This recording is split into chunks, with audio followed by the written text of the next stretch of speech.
So check it out.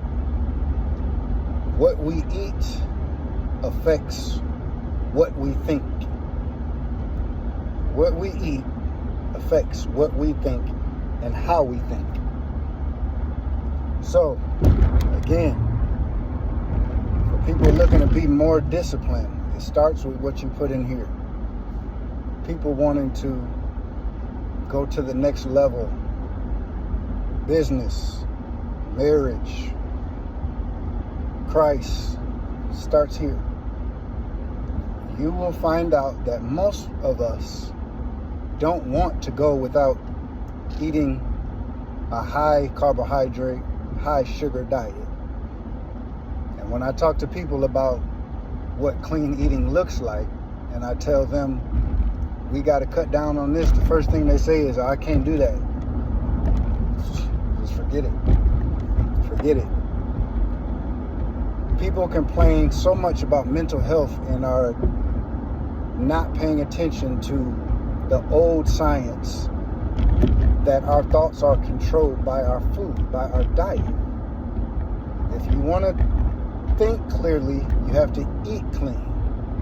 I guess I'm just going to keep saying it until this is just who God called me to be. That guy who keeps saying this message. It's the same message.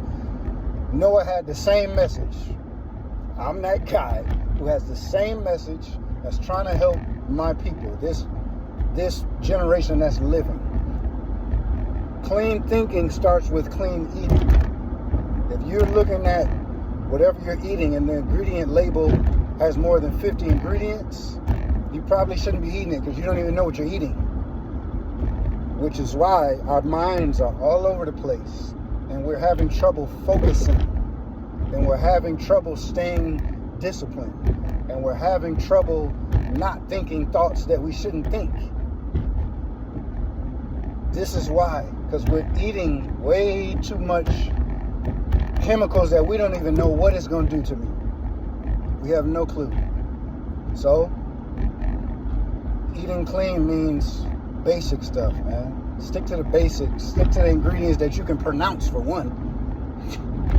We eating stuff we don't even know how to pronounce it, let alone what is it, and the long-term side effects. 99.1% of the time, those are going to be found in the high process, high carb, high sugar packaged meal. If you got to bust it open out of the plastic, that means that's going to have a whole lot of ingredients because it's meant to live longer on the shelf. That's what they call shelf life. It's meant to live, man. A box of Twinkies, y'all done looked up those studies. Twinkies is 50, 60, 70 years old, and it's sold on eBay for I don't know how much. Now, why is food lasting 100 years? That's my point. And this is the stuff that we got to get away from.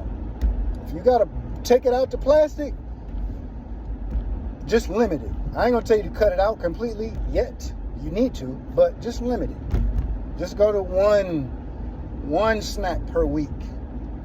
You know what I'm saying? One sugary drink per week.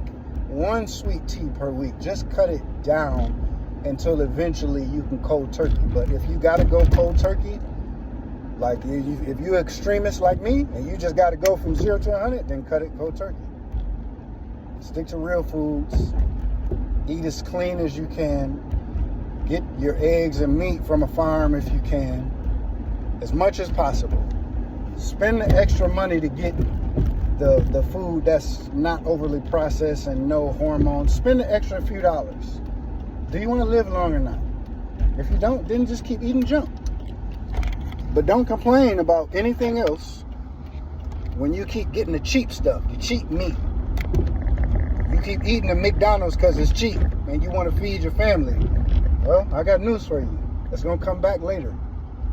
It's going to come back later in the form of a doctor's bill or something that you can't get away from. Right? So spend the extra money now to get the grass-fed beef and all of that good stuff. And actually be healthy. Being healthy means you have to invest in yourself. Right? And spend time in the gym. Spend time reading, spend time meditating on the Word of God, spend time doing your cardio, not just 10 minutes before or after. Spend time doing real cardio to get your heart rate up. Spend time sprinting. Spend time in the sun. Spend time with your feet in the grass, because we wear shoes too much. Even when we working out, we wear shoes too much. Right? This is real health.